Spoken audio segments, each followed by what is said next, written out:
Hey everyone, welcome back to Freshen Opted Air Filter channel. Today we're changing the cabin air filter on a 2025 Subaru Crosstrek. Before we get started, don't forget to grab a new cabin air filter and a pair of gloves to keep your hands clean from dust and dirt.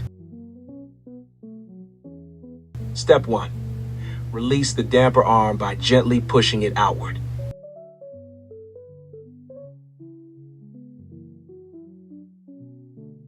Step 2. Squeeze both sides of the glove box inward and lower it down.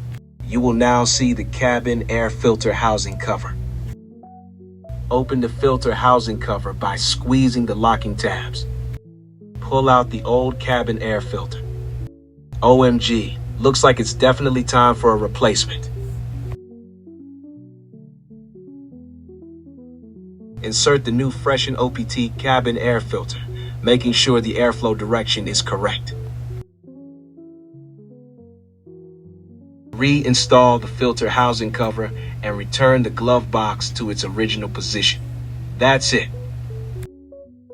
Thank you for watching. Like this video and don't forget to subscribe to our channel. Want the same OEM quality filter?